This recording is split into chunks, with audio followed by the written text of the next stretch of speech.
Le signal numérique transperce mes rêves comme un rasoir. Bip, bip, bip, accès refusé. Mes yeux s'ouvrent. Les chiffres rouges sur l'horloge de ma table de chevet indiquent 8h15, samedi matin à Lyon, et le soleil filtre à travers mes stores en rayons poussiéreux. Bip, bip, bip, accès refusé. Le son revient, électronique et strident. Mon cœur passe de la confusion somnolente à la panique alerte en un seul souffle. Quelqu'un est à ma porte. Quelqu'un avec le mauvais code. Qu'est-ce que c'est que ça? Elle a changé le code. La voix est celle de Brice, mon jeune frère. Ces mots transpercent la porte de l'appartement, vibrant d'indignation. Je me redresse, les draps s'emmêlant autour de mes jambes. La nuit dernière, j'ai supprimé leur code d'accès de mon système de verrouillage intelligent. Après 8 ans à les voir entrer quand bon leur semblait, je l'ai finalement fait. Un petit acte de rébellion. Les coups commencent pas des coups frappés, mais le poids d'un corps s'écrasant contre le bois. Le chambranle de la porte tremble. Émilie, ouvre cette porte. C'est la maison de ton frère. La voix de ma mère, perçante et autoritaire. Ouvre, Émilie, ou je l'enfonce. Brice à nouveau, sa voix rauque d'effort. Mes mains tremblent tandis que j'attrape mon téléphone sur la table de chevet. Sans réfléchir, j'appuie sur enregistrer sur la caméra vidéo. Preuve, protection, quelque chose de froid et de certain s'installe dans mon estomac tandis que je me glisse hors du lit. Le parquet est solide sous mes pieds nus tandis que je me dirige vers la porte. Mon cœur tambourine dans ma poitrine, mais je force ma respiration à ralentir. 1, 2, 3. La chaîne glisse en place avant que je ne déverrouille le pêne dormant. J'ouvre la porte juste assez pour montrer mon visage, tenant mon téléphone en l'air où ils peuvent voir que j'enregistre. Brice trébuche en arrière en plein élan, son épaule toujours inclinée pour un autre coup. Derrière lui se tient Patricia, ma mère, impeccable à cette heure indue en pantalon pressé et chemisier couleur beurre. Elle serre un épais dossier jaune dans ses mains manucurées. Mon père plane près de l'ascenseur, regardant partout sauf moi. « Qu'est-ce que vous faites ?» Ma voix n'est guère plus qu'un murmure. Patricia ricane, brossant une peluche imaginaire de sa manche. « Arrête ces bêtises. Nous sommes ici pour préparer la maison. Brice a besoin que tu signes ses papiers. » Elle brandit le dossier comme une arme. Je les regarde tous les trois, et soudain, je suis de retour au dîner d'hier soir, la fête d'anniversaire de mon père à la brasserie Paul Bocuse, son restaurant préféré. Le moment se déroule dans ma tête avec une clarté cristalline. Patricia a levé son verre de vin, la lumière du lustre l'attrapant et créant un subtil scintillement, et à Brice, qui obtient enfin le bien qu'il mérite pour lancer son entreprise. La table était devenue silencieuse. J'avais levé les yeux de mon filet à peine touché. Quel bien! Ma mère a ri, un son froid et tintant comme du verre brisé. L'appartement, ma petite. Tu n'y es que de passage. Il a toujours été pour Brice. Tout le monde a ri. Mon oncle Théo, ma cousine Maëlle, même mon père, dont nous célébrions l'anniversaire. Ils ont tous ri pendant que j'étais assise là, le sang me fuyant du visage, la fourchette suspendue en l'air. L'appartement que j'avais acheté il y a 8 ans, l'appartement où chaque paiement de prêt immobilier venait de mon compte bancaire, l'appartement qui était censé être temporaire jusqu'à ce que j'économise assez pour Paris pour le programme de master que j'avais abandonné quand papa a perdu son emploi. Maintenant, ils se tiennent à ma porte, s'attendant à ce que je leur remette ma maison. Non. Le mot tombe de mes lèvres, petit mais ferme. Le visage de Brice se tord. Comment ça, non? Quelque chose se déplace en moi. Le tremblement dans mes mains s'arrête. L'oppression dans ma poitrine se relâche juste assez pour me laisser respirer. Je redresse ma colonne vertébrale et rencontre son regard.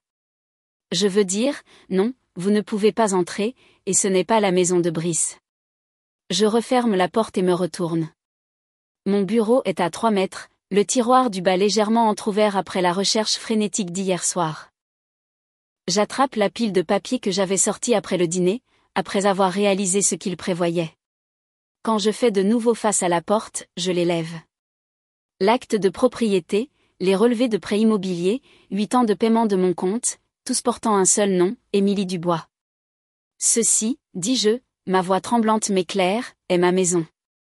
Le choc sur leur visage serait comique si ce n'était si terrible. Les lèvres parfaitement dessinées de ma mère s'ouvrent d'indignation. Le visage de Brice devient écarlate. Mon père me regarde enfin, son expression illisible. Pendant un instant suspendu, nous restons tous figés en tableau. Puis je claque la porte. Le pen dormant se met en place avec un clic satisfaisant, suivi du bip du verrou électronique et de l'annonce que je suis en sécurité. De l'autre côté, les cris commencent. La voix de ma mère monte à une hauteur que je n'ai jamais entendue auparavant. Brice frappe à la porte, chaque impact faisant trembler le chambranle. Les tons plus graves de mon père grondent entre eux, essayant de les faire taire. J'appuie mon dos contre la porte, mon téléphone enregistrant toujours tandis que je glisse au sol. Mes jambes ne me soutiennent plus. Les papiers se dispersent autour de moi comme des feuilles mortes. Dehors, ma famille continue son assaut, mais ici, chez moi, je tiens enfin bon. Je glisse au sol, le dos appuyé contre la porte, les jambes écartées maladroitement sur le parquet. Les cris continuent dehors, la voix de ma mère, atteignant cette hauteur particulière qu'elle réserve quand elle n'obtient pas ce qu'elle veut. Mon téléphone enregistre toujours, capturant le chaos étouffé, mais mes doigts sont devenus engourdis. Je ne les sens plus. Le premier sanglot me prend par surprise. Il surgit de quelque part au fond de mon estomac, griffant ma gorge avec une telle force que tout mon corps tressaille. Puis un autre suit, et un autre. Bientôt, je halète, luttant pour faire entrer l'air dans des poumons qui me semblent trop petits, trop serrés. Avez-vous déjà eu ce moment? Quand quelqu'un en qui vous aviez confiance depuis la naissance, quelqu'un dont la voix vous a appris les mots, dont les mains ont stabilisé vos premiers pas, révèle qu'il complotait contre vous depuis le début. Je me recroqueville, le front appuyé contre mes genoux, et laisse 8 ans de sacrifice se déverser de moi, 8 ans de paiement de prêt, 8 ans passés à Lyon au lieu de poursuivre mon master à Paris, 8 ans à croire que je n'étais pas encore assez bonne, que j'avais besoin d'économiser plus, de me préparer plus, d'être plus, tout cela pendant qu'il prévoyait de prendre la seule chose que j'avais réussi à construire. 1 heure passe avant que le couloir ne redevienne silencieux. Mes jambes me font mal quand je me redresse, essuyant le mascara coulé de mes joues. Café. J'ai besoin de café. L'acte banal de mesurer le café moulu et de verser de l'eau donne à mes mains quelque chose à faire à part trembler. Mon téléphone vibre sur le comptoir. Une notification par email. Banque nationale. Objet, Ré. Votre demande de prêt garanti par un bien immobilier. Confirmation d'évaluation. La tasse me glisse des mains, heurtant le comptoir avec un bruit sec mais ne se brisant miraculeusement pas. Je saisis mon téléphone, scannant le message avec une horreur croissante. Chère mademoiselle Dubois, cet email est pour confirmer votre rendez-vous avec notre évaluateur, Monsieur Moreau, pour ce lundi à 10 heures. Prêt garanti par un bien immobilier. Un prêt sur ma maison. Un prêt que je n'ai jamais demandé. Mon estomac se contracte. Avec des doigts maladroits, je navigue vers mon application de suivi de crédit, celle à laquelle je m'étais inscrite après l'université lorsque mes prêts étudiants avaient commencé. Je fais défiler l'activité récente, le cœur battant à mes oreilles. Le voilà. Une demande de renseignement de la Banque nationale. Datée d'il y a 1 semaine. La machine à café émet un bip, mais je ne bouge pas. Mon esprit s'emballe, assemblant les pièces du puzzle avec une clarté écœurante. Ils n'avaient pas seulement affirmé que mon appartement était pour Brice au dîner. Ils avaient déjà agi. Ils avaient utilisé mon numéro de sécurité sociale, ma date de naissance, mes informations personnelles. Le dossier jaune que Patricia serrait, ce n'était pas une demande. C'était la paperasse finale qu'ils voulaient que je signe. Je m'appuie contre le comptoir, soudain prise de vertige. Ma mère. La seule personne qui connaîtrait mon numéro de sécurité sociale, elle qui m'avait aidé à remplir les formulaires d'aide financière pour l'université. Patricia, qui avait encore des copies de mon acte de naissance, juste au cas où. La menteuse derrière tout ce plan. Et Brice, celui qui devait en bénéficier. Celui qui était prêt à utiliser son épaule pour défoncer ma porte ce matin. Mes larmes sèchent. Le tremblement dans mes mains s'arrête. Le poids écrasant dans ma poitrine se transforme en quelque chose de froid, de dur et de certain. Ce n'était pas seulement un différend familial sur une propriété.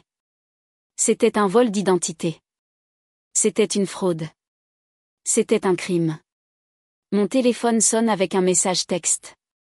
Étienne, mon voisin du dessus. Nous ne sommes pas proches, juste un hochement de tête occasionnel dans l'ascenseur ou une conversation décontractée près des boîtes aux lettres. Salut, j'ai entendu du bruit. Ça avait l'air terrible. Je voulais juste te dire que je suis là si tu as besoin d'un témoin ou de quoi que ce soit. Je regarde son message, étrangement touché par ce petit acte de décence humaine normale. Comme c'est triste que cela ressorte si fortement par rapport au comportement de ma famille. Merci, Étienne. C'est possible. Je pose le téléphone et ouvre mon ordinateur portable. Le site web de la banque se charge et je clique sur le lien pour signaler une fraude.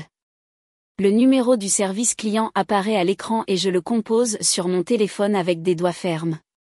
Service fraude, ici Karen. Comment puis-je vous aider? Mon nom est Émilie Dubois. Ma voix sonne étrange à mes propres oreilles. Plate, mécanique, comme si elle appartenait à quelqu'un d'autre. Je viens d'être informée d'une demande de prêt que je n'ai pas faite. Vous avez une évaluation prévue pour lundi. Je signale cela comme un vol d'identité. Annulez la demande. Annulez l'évaluation. Je suis vraiment désolée d'entendre ça, mademoiselle Dubois. Pouvez-vous vérifier les 4 derniers chiffres de votre numéro de sécurité sociale? Je récite les chiffres, puis ma date de naissance et mon adresse quand on me le demande. La femme me pose des questions de sécurité. Nom de jeune fille de ma mère, premier animal de compagnie, école primaire. Les informations même que Patricia avait utilisées contre moi. Je vois la demande ici, mademoiselle Dubois. Vous dites que vous n'avez pas autorisé cela? Non, je ne l'ai pas fait. Et vous croyez savoir qui a pu faire la demande en utilisant vos informations? J'hésite un instant. Oui. Puis-je vous demander qui? Ma mère, Patricia Dubois. Les mots flottent dans l'air entre nous. Je l'ai fait.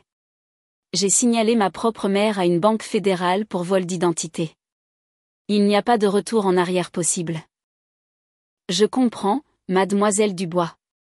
Cela doit être très difficile. La voix de Karen s'adoucit. J'ai signalé cette demande comme frauduleuse. L'évaluation sera annulée immédiatement. Souhaitez-vous que je bloque également votre dossier de crédit? Oui, s'il vous plaît. Et allez-vous déposer un rapport de police? Nous le recommandons dans les cas de vol d'identité, même lorsque la famille est impliquée. Ma poitrine se serre. Un rapport de police rendrait cela réel d'une manière que je ne suis pas prête à affronter. Pas encore. Je vais y réfléchir. Je comprends. Sachez simplement que la demande a été arrêtée. Personne n'aura accès à votre capital immobilier sans votre consentement. Je la remercie et raccroche, m'asseyant sur l'un des tabourets de bar de mon comptoir de cuisine. La lumière du soleil traverse mes stores, créant de longues rayures sur le sol, tout comme ce matin quand les coups à ma porte ont commencé. Cela ne faisait que quelques heures? Cela me semble des années. Ma maison reste la mienne. Ma famille a été arrêtée pour l'instant. Mais en regardant mon téléphone, je sais avec une certitude absolue que ce n'est que le début. La banque appelle samedi après-midi. Mademoiselle Dubois, ici Amandine Laurent du service des fraudes de la Banque nationale. Nous avons traité votre rapport et gelé immédiatement la demande de prêt. Je la remercie, la voix creuse. Le poids de ce que j'ai fait signaler ma propre mère pour vol d'identité s'installe dans ma poitrine comme du béton. Nous sommes tenus d'informer le demandeur, poursuit-elle. Le numéro de contact fourni était celui de Patricia Dubois. Est-ce correct? Mon estomac se noue. Oui, c'est ma mère. Une pause. Je comprends. Compte tenu de la situation, souhaitez-vous que nous notifions une préoccupation potentielle de harcèlement sur votre dossier? Je n'y avais pas pensé. Oui, je murmure. S'il vous plaît. Après avoir raccroché, je reste immobile sur mon comptoir de cuisine, attendant l'explosion.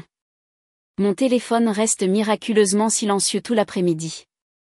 Le soir, je me suis convaincue qu'ils ont enfin accepté la défaite. J'ai tort. Dimanche matin, des coups violents secouent ma porte, faisant trembler les photographies encadrées sur le mur de mon couloir. Le son me tire du sommeil, l'adrénaline inondant mon système. Émilie. La voix de Patricia transperce le bois. Pas le ton contrôlé et suave qu'elle utilise en public, mais quelque chose de tranchant et de désespéré. Émilie, ouvre cette porte tout de suite. J'enfile ma robe de chambre et m'approche avec prudence, gardant la chaîne fermée en ouvrant un peu la porte. Patricia est seule, ses cheveux blonds parfaits malgré leur matinale. Elle serre un porte-documents en cuir contre sa poitrine, les jointures blanches. L'évaluateur vient demain matin, dit-elle, les mots se précipitant. Brice a besoin que tu signes ces papiers tout de suite. Son mensonge s'interpose entre nous. Elle ne sait pas que j'ai déjà annulé l'évaluation. Il n'y a pas d'évaluation, maman. Ma voix est plus calme que prévu. Je l'ai annulée quand j'ai signalé ta fraude. La couleur quitte son visage. Pendant 3 battements de cœur, le couloir est assez silencieux pour entendre le ronronnement de l'ascenseur au bout du couloir.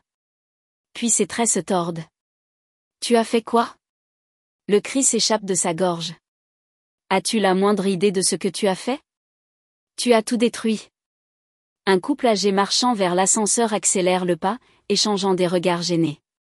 Madame Delacroix peut vous entendre, dis-je doucement, en hochant la tête vers la porte de ma voisine. Je me fiche de qui m'entend. Patricia claque sa paume contre le chambranle. C'est incroyable. Tu es une femme, Émilie. Tu vas te marier et partir un jour. Arrête d'être égoïste et de t'accrocher à quelque chose dont ton frère a besoin pour construire sa carrière. Les mots devraient faire mal. Ils ont toujours fait mal avant. Mais quelque chose a changé en moi, comme un verrou qui s'enclenche enfin. Tu m'as appris que la famille ne compte que quand elle a besoin de quelque chose de toi, lui dis-je à travers l'ouverture étroite. Leçon apprise, maman. Merci. Je ferme la porte alors qu'elle se lance dans une autre tirade. Sa voix me suit tandis que je marche vers la cuisine, mais elle me semble lointaine maintenant, comme un bruit de fond venant de l'appartement de quelqu'un d'autre. Mon téléphone vibre avec une notification 1 heure plus tard. Brice a posté sur Facebook, trahi par ma propre chair et mon propre sang. Certaines personnes préféreraient voir leur famille échouer plutôt que de faire ce qui est juste. 6 j'aime. 3 commentaires de soutien.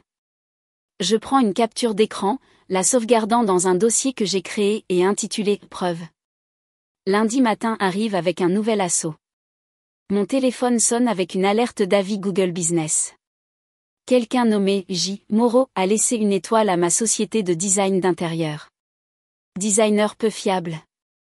Trompeuse. Instable mentalement. 5 minutes plus tard, un autre apparaît sur Yelp sous un nom différent, mais avec un libellé identique. Je reconnais immédiatement les phrases préférées de Patricia. Ma main ne tremble pas lorsque je prends des captures d'écran des deux. Au lieu de la panique, une clarté froide emplit ma poitrine. Ils intensifient, passant de la manipulation émotionnelle à l'attaque de ma subsistance. Le téléphone sonne. C'est tante Marlène, la sœur de mon père. La seule personne qui a toujours tenu tête à Patricia lors des réunions de famille. Émilie, je viens de voir la publication de Brice sur Facebook. Qu'est-ce qui se passe, bon sang? J'explique tout. Le dîner, la porte verrouillée, la demande de prêt frauduleuse. Ma voix reste stable jusqu'à ce que je mentionne les faux avis ciblant mon entreprise. C'est vautour, siffla Marlène. Ma chérie, ce n'est plus une dispute familiale. C'est criminel. Je sais, dis-je. Tante Marlène, je vous envoie un email tout de suite. Je veux juste que quelqu'un d'autre ait des copies de tout. Envoie tout, dit-elle fermement. Absolument tout. Ta mère a toujours été. Eh bien, je ne le dirai pas, mais utiliser ton numéro de sécurité sociale? Ce n'est pas une affaire de famille, Émilie. C'est un crime. Après avoir raccroché, je compile les preuves, les relevés de prêt, la notification de prêt, les captures d'écran des avis, la vidéo de samedi matin, et j'envoie tout à Marlène. L'action me donne l'impression de construire une forteresse autour de moi. Brique numérique par brique. Mon téléphone vibre avec un message d'Étienne, mon voisin du dessus. Ta mère est revenue ce matin. Juste pour info, ma caméra de sécurité a capturé l'audio du couloir. Je réponds. Peux-tu sauvegarder cette séquence? Sa réponse arrive instantanément. C'est déjà fait. Un autre allié. Une autre brique dans le mur entre moi et les gens qui m'ont élevé. La semaine avance lentement. Je perds un petit client, les Durand, qui avaient besoin d'aide pour leur chambre d'amis. Nous avons entendu dire que vous pourriez avoir des problèmes personnels, dit maladroitement Madame Durand au téléphone. Nous pensons que nous devrions nous orienter vers une autre direction. Les avis à une étoile fonctionnent. Pour la première fois depuis samedi, le désespoir menace de submerger ma nouvelle détermination. Je m'assois sur le sol de mon salon, entouré d'échantillons de tissu pour un projet qui pourrait ne jamais se réaliser, et m'accorde 5 minutes pour pleurer. Quand les larmes s'arrêtent, mon téléphone vibre avec un message. C'est de mon père, le premier contact depuis samedi matin, quand il était resté silencieux près de l'ascenseur, regardant Patricia et Brice attaquer ma porte. Réunion de famille. Ma maison. Ce soir.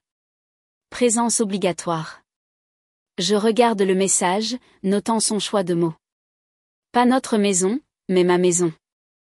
Pas nous devons parler, mais présence obligatoire, comme si j'étais convoquée au bureau du directeur. Le Douglas Dubois que j'ai connu enfant n'aurait jamais formulé un message de cette façon. Cela sent l'influence de Patricia à plein nez. Je ne réponds pas. Au lieu de cela, je prends mes clés et me dirige vers le magasin de fournitures de bureau. S'ils veulent une réunion, je leur en donnerai une, mais à mes conditions, avec mes preuves et ma voix. Ils pensent me connaître Émilie la silencieuse, qui a abandonné ses rêves, qui ne riposte jamais, qui met toujours la famille en premier. Ils n'ont aucune idée de qui je suis devenue depuis que j'ai changé le code de la porte. Pendant que je conduis, je répète ce que je vais dire, ce que je vais leur montrer, comment je vais tenir bon. Ce soir n'est pas une négociation. Il s'agit de tracer une ligne qui ne pourra plus jamais être franchie. Pour la première fois de ma vie, je suis prête pour le combat qu'ils ont commencé. L'enseigne du magasin de fournitures de bureau clignote au-dessus, m'inondant d'une lumière fluorescente crue alors que je me tiens devant le comptoir d'impression. Le commis fait glisser 3 classeurs noirs sur la surface stratifiée. Vous les voulez à spirale ou à 3 anneaux, demande-t-il. À 3 anneaux, je réponds, ma voix plus ferme que prévu. Je dois pouvoir ajouter des pages si nécessaire. La vérité est que j'espère ne pas en avoir besoin. Les preuves que j'ai rassemblées devraient suffire. 8 ans de relevé de prêt, l'acte de propriété avec ma seule signature, l'email frauduleux de prêt, mon rapport de crédit montrant la demande de renseignements que je n'ai jamais autorisés, des captures d'écran du coup de gueule de Brice sur Facebook et les avis à une étoile détruisant la réputation de mon entreprise, tout est méticuleusement organisé, comme j'organise chaque projet client. Alors que je me dirige vers la maison de mes parents, les classeurs sont sur le siège passager comme des témoins silencieux. Chacun pèse exactement 1 kg et 100 grammes. Je le sais parce que je les ai pesés sur la balance postale du magasin. 1 kg et 100 grammes de vérité. Le soleil d'automne descend bas sur l'horizon alors que je me gare devant la maison en briques où j'ai grandi. La maison semble plus petite d'une certaine manière, moins imposante qu'elle ne l'était quand j'étais enfant. Mes mains agrippent le volant jusqu'à ce que mes jointures blanchissent. Je force mes doigts à se détendre. Tu n'es pas la même personne qui est restée silencieuse à cette table de dîner, me murmure-je. Plus maintenant. Je rassemble les classeurs et remonte le chemin de béton familier et fissuré jusqu'à la porte d'entrée. À l'intérieur, je les vois à travers la fenêtre, Patricia, Douglas et Brice, assis autour de la table de la salle à manger comme un tribunal attendant un accusé. La table en chêne brille sous la lumière du lustre, polie à un éclat élevé. Ma mère polit toujours les meubles avant les embuscades. Je ne frappe pas, j'ai toujours une clé. 8 ans à l'avoir, et aujourd'hui pourrait être la dernière fois que je l'utilise. Il lève les yeux à l'unisson quand j'entre. Mon père est assis au bout de la table, ses lunettes de lecture sur le nez, les mains jointes devant lui comme un juge. Patricia est assise à sa droite, sa posture parfaite, son cardigan jaune beurre boutonné jusqu'à la gorge malgré la soirée douce. Brice est avachi à la gauche de papa, ses yeux passant de son téléphone à mon visage. Tu es en retard, dit Patricia. Je regarde ma montre. Je suis en fait 3 minutes en avance. Nous nous attendions à ce que tu sois au moins 10 minutes en avance, renifle-t-elle. C'est comme ça qu'une fille respectueuse se comporte. Je ne dis rien, je ferme juste la porte d'entrée derrière moi. Douglas se racle la gorge et retire ses lunettes. Émilie, ça a été trop loin, dit-il, sa voix lourde d'autorité paternelle. Tu embarrasses cette famille. Tu as annulé le prêt. Tu as contrarié ta mère. Nous sommes ici pour arranger ça. Il tapote une pile de papiers à son coude. Tu vas signer ces papiers et nous allons oublier tout ça. La vieille Émilie aurait flanché sous ce ton, ce regard. La vieille Émilie aurait signé n'importe quoi pour que la tension se dissolve, pour restaurer ce qui passait pour la paix dans ce foyer. Mais la vieille Émilie est morte quand elle a entendu son frère essayer de défoncer sa porte. Je me dirige vers la table, mais pas mesuré, sans précipitation, sans m'excuser. Je place un classeur devant chacun d'eux, noir, professionnel, identique sauf pour les noms imprimés sur les tranches. Qu'est-ce que c'est ? Demande Douglas, l'agacement rampant dans son ton. C'est ma réponse, dis-je. Patricia ouvre le sien en premier, ses doigts manucurés écartant largement la couverture. Ses yeux tombent sur l'email de prêt que j'avais placé sur la première page, l'entête de la banque nette et accablant en haut. Son visage rougit, puis pâlit jusqu'à devenir blanc crayeux. Elle claque le classeur. Tu n'oserais pas, siffle-t-elle, la voix basse et dangereuse. Brice ouvre le sien plus prudemment, comme s'il craignait qu'il n'explose. Il tourne vers la section étiquetée de son nom et trouve des impressions de sa propre publication Facebook sur la trahison familiale, suivi des avis anonymes à une étoile qui sont apparus sur mes pages professionnelles quelques heures plus tard. Des avis qui utilisent des phrases dont il est friand, instable mentalement et trompeur, dans l'ordre exact où il a tendance à les dire. Il pâlit, sa pomme d'Adam tressaille tandis qu'il déglutit. Seul Douglas lit réellement. Il commence par l'acte de propriété, ses lunettes de lecture glissant de nouveau sur son nez. Son doigt suit les signatures, seulement la mienne, pas la sienne, pas celle de Patricia. Il feuillette les 8 années de relevés de prêt immobilier.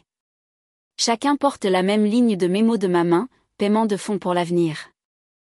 Ses sourcils se frôlent alors qu'il tourne à la page du rapport de crédit montrant la demande de renseignement de la Banque nationale, datée exactement une semaine avant le dîner d'anniversaire de mon père. « Qu'est-ce que c'est » murmure-t-il, plus à lui-même qu'à moi. « C'est une preuve de vol d'identité » dis-je, ma voix calme malgré le tonnerre de mon battement de cœur. Quelqu'un a utilisé mon numéro de sécurité sociale pour demander une ligne de crédit sur ma propriété sans ma connaissance ou mon consentement. Douglas lève brusquement les yeux, mais qui aurait ? Il s'arrête, ses yeux glissent vers Patricia, la compréhension lui vient au visage comme un lever de soleil, mais il n'y a rien de chaleureux. Juste une lumière froide et claire, révélant des choses qu'il n'avait pas voulu voir. Patricia, murmure-t-il, regardant ma mère avec une horreur nouvelle. Tu as utilisé son numéro de sécurité sociale ? La pièce se tait. Une voiture passe dehors, ses phares balaient le mur du salon comme un projecteur. Ma mère ne s'excuse pas. Elle n'explique pas. Au lieu de cela, elle éclate en sanglots, non pas des sanglots doux et repentants, mais des sanglots aigus et en colère qui jaillissent de sa gorge comme des accusations. « C'est ton fils » hurle-t-elle, en désignant Brice. « Nous allons tout perdre ?» Les mots résonnent dans le silence qui suit. Mon père la regarde, la bouche légèrement ouverte. Brice ne peut regarder personne dans les yeux.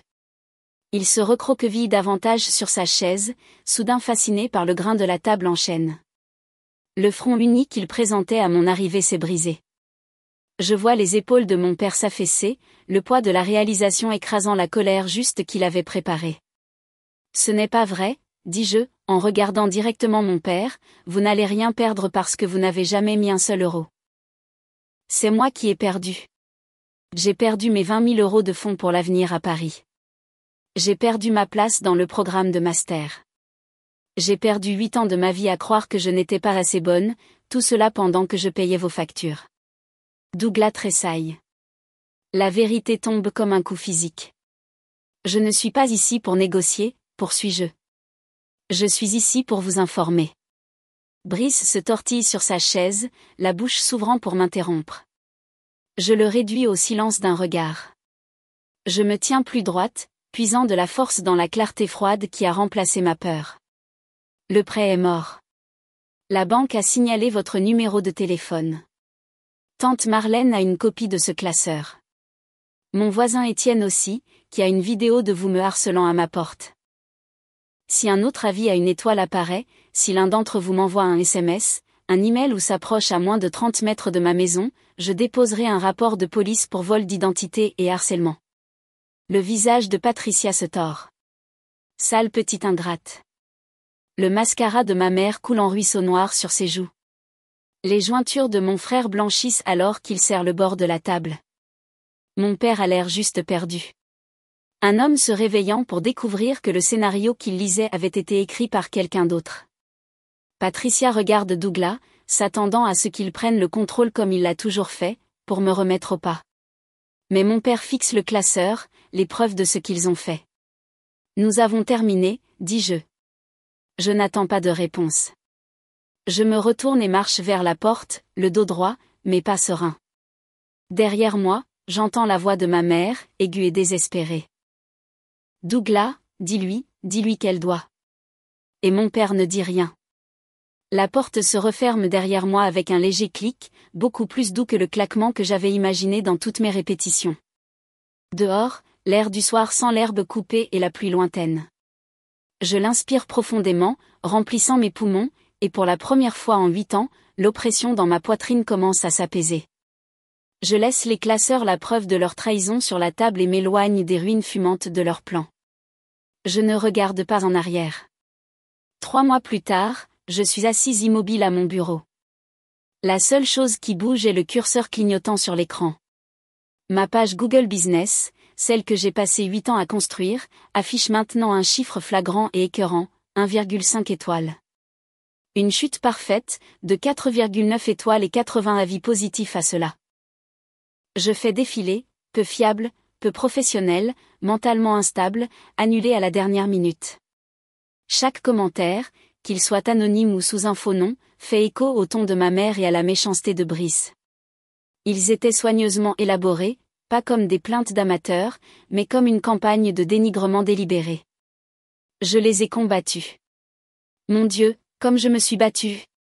J'ai envoyé à Google et Yelp des copies du rapport bancaire, la vidéo de mon téléphone, même des captures d'écran des SMS de Brice. J'ai écrit des explications professionnelles. Ceci fait partie d'une campagne de dénigrement personnel. La seule réponse que j'ai reçue a été un email automatisé sans âme. Nous avons examiné votre plainte et avons constaté que ces avis ne violant pas notre politique de la communauté. Mon téléphone sonne sur le bureau, le son me faisant sursauter. J'ai appris à haïr ce son. Je le regarde. Martin Leblanc, Lion moderne. Mon cœur se serre. C'est ça, le coup de grâce. Martin est mon plus gros client. Je prends une inspiration, essayant de garder ma voix stable. Ici Émilie. Émilie, bonjour. Martin Leblanc. Sa voix est trop gentille. C'est toujours mauvais signe. Écoutez, je vais être direct. Nous allons devoir suspendre le contrat de design pour le projet du 3e arrondissement. Je ferme les yeux. Je comprends, dis-je, les mots me semblant cendrés. Il soupire. Ce n'est pas moi, Émilie. Votre travail est excellent, mais le conseil, ils ont vu les avis. Ils voient des mots comme instable et ils pensent poursuite. Nos investisseurs sont nerveux. Je comprends, je répète. Que dire d'autre? Que ma mère l'a fait? Cela semble plus fou que les avis. Je suis vraiment désolée, Émilie. Merci de m'avoir appelé, Martin. Je raccroche. L'appartement est silencieux. C'est le 3e contrat annulé ce mois-ci. Celui qui payait mes factures. Mon esprit vagabonde à travers la ville. Je sais ce que je trouverais si je passais devant la vitrine que Brice avait louée. Un grand panneau rouge à louer, un grand panneau rouge à louer, accroché à la fenêtre. La bannière de la grande ouverture dont il s'était vanté n'avait jamais dépassé le stade de la planification. Son entreprise, celle qui dépendait entièrement de ce prêt frauduleux, s'était effondrée avant même de commencer. J'avais appelé la banque. J'avais annulé l'évaluation. J'avais signalé le vol d'identité. J'avais gagné. Mais c'est un petit réconfort creux, considérant que ma carrière pourrait bientôt suivre la sienne. Je ferme mon ordinateur portable. Je marche jusqu'à la fenêtre, regardant la scintillante ligne d'horizon lyonnaise. 8 ans. J'ai renoncé à Paris pour cette vue. J'ai combattu ma propre famille pour la garder. Et maintenant je l'ai, mais je perds la carrière qui la paie. Parfois, gagner ressemble terriblement à perdre. Une larme chaude de colère, non pas de tristesse, mais d'une injustice pure et brute, glisse sur ma joue. Je l'essuie, non pas doucement, mais avec rage. Non. Je prononce le mot à voix haute dans la pièce vide. Non. Elle ne gagne pas. Il ne gagne pas. Je regarde mes mains, les mains qui ont esquissé des centaines de designs, les mains qui ont choisi chaque tissu, chaque morceau de pierre. Elles sont toujours là. Elles sont toujours capables. J'ai construit cette entreprise de toutes pièces, avec rien d'autre que du talent, 20 000 € et une détermination aveugle.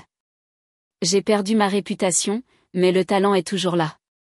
Je peux la reconstruire, un client à la fois, si je dois le faire. Je retourne à mon bureau et ouvre mon ordinateur portable à nouveau.